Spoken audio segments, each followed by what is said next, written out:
town is full of them. They control all the money. I'm telling you, they run everything.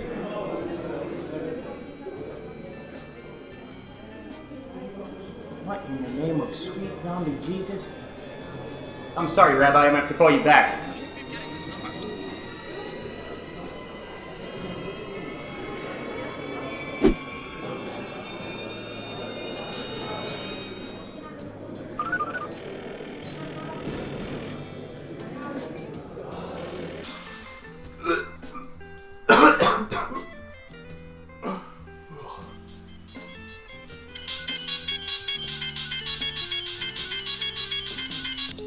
Yeah, hello? Tom, wake up, you slag. What are you doing over there? Are you snorting Adderall? You ride that gold lion again? No, I don't. You know I don't do that anymore.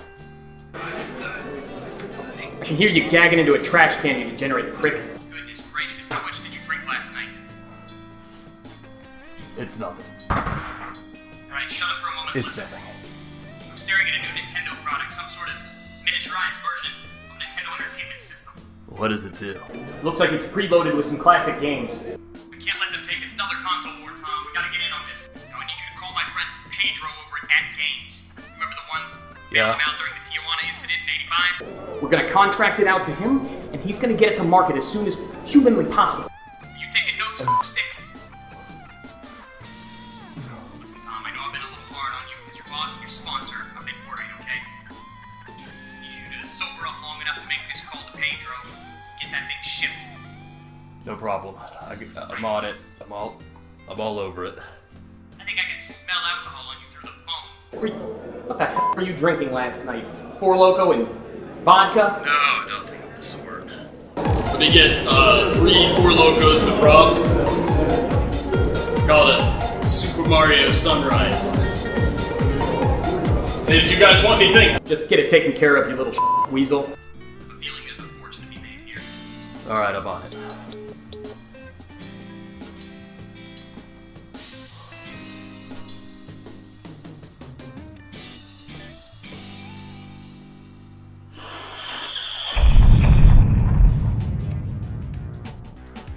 Why, hello there. Welcome back to the... What's going on, folks? I want to tell you a real quick story. Be me in spring of 1992. A bored 7-year-old Ross is out shopping with his mom.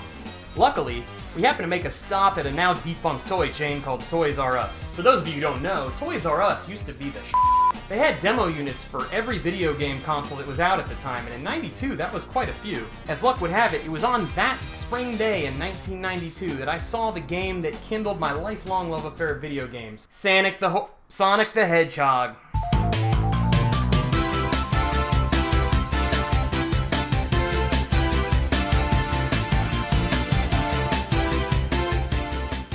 This game was revolutionary. Nothing like it had ever been done before. No other game moved this fast. And it blew 7-year-old Ross's mind. Isn't that right, Sonic? He is stored in the balls! What the hell did you just say? So naturally, when I see this guy at the local Dollar General of all places, my first thought is, what could possibly go wrong? I mean, at first glance, this box art is pretty legit. It's got Sonic, Tails, the Sega Genesis logo. Look at those features. 80 built-in games. 80 games for only 40 bucks? Well, that's only...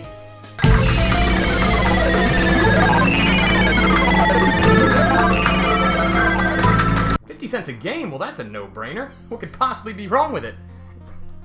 Don't worry, we'll get to it. Now, on the back of the box, it's got the list of games included, and this is where I kind of start getting some red flags. I'm only actually counting 40 Genesis games here.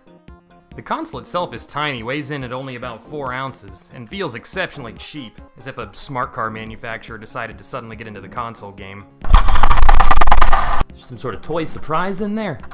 Amazingly, it actually does sport a couple cool features, like the addition of actual Genesis controller ports, and a covered cartridge slot which will accept your old Genesis carts if you happen to have any lying around. Amazingly, the controller actually feels not horrible. It's a lot like an original Genesis controller. The buttons are responsive, as long as you have the controller pointed directly at the console. Since it operates on IR, just like a TV remote, you can switch from player 1 to player 2 just by flipping a switch on the top, which is pretty cool. So that's pretty much everything positive I have to say about this console, so let's get to the reason you're here. Is it worth your $40? Well,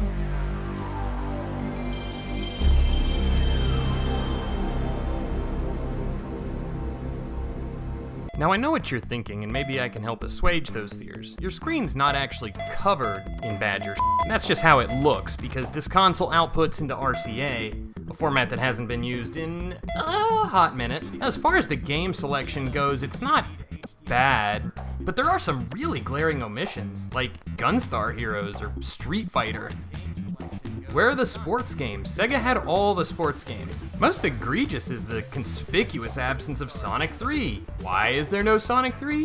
Why, because Sonic 3 had a save feature, of course. And these piles of human filth couldn't be to add storage to a $40 plug-and-play console? Of course not. Now, the games that are here aren't bad per se. There are some of them I still play on a pretty regular basis, like Mean Bean Machine and Columns. But the Sonic games that I actually bought it for are basically unplayable because of the biggest problem this console has. The sound chip in this device is catastrophically bad. Have a listen to the way in which Sonic the Hedgehog was aborted. Okay, everything's mostly fine here so far. Yeah, title screen maybe sounds a little off, but I can ignore that. Alright, we're going into Green Hill Zone and— OH GOD!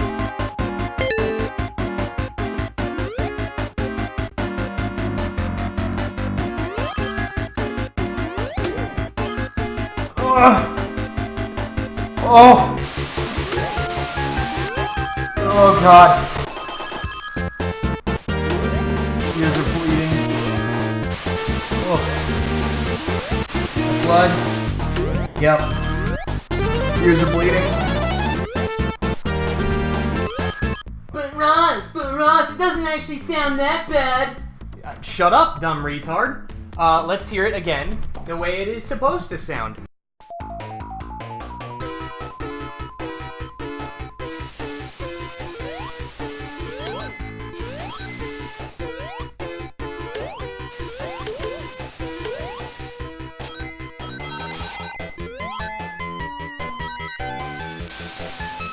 But wait, the cover said 80 games. Where are the other 40? Well, the other 40 are what they call arcade games. The arcade games, for the most part, are just ports of games that already exist. In a couple cases, there are actual original games. So those must be good, right?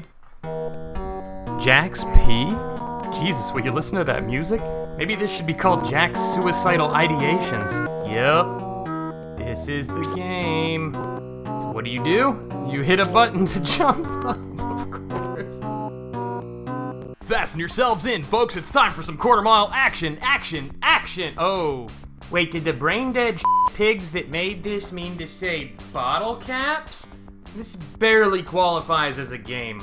It would be a better use of my time to sit here and try to peel off my own skin like a banana. Here's a Columns clone called Jewel Magic that might actually be the least fun thing I've ever done. Instead of colorful shapes, there's just triangles, and the ones that point up are different from the ones that point down, so you end up just messing up all the time.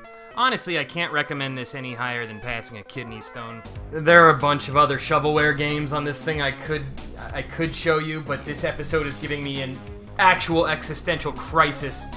So I'll go ahead and wrap this up. Oh, did you still have faith in humanity? Huh, guess I haven't done my job then. Oh! Say hello to the handheld version. There's not really much to say about it. It's the exact same as the console. It's just plagued with design and battery life issues. Thought it sounded bad on the console, huh?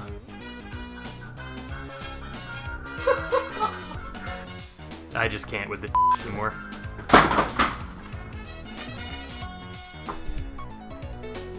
If you need something to scratch the itch for classic games, just get on eBay or Amazon, buy an actual Genesis and a few games. It's worth spending for the ones you want, be able to play them properly. If that's not good enough for you, pick up one of these guys. Nintendo knows how to do it better. Thanks for watching, and be sure to tune in next time when I pick the camera.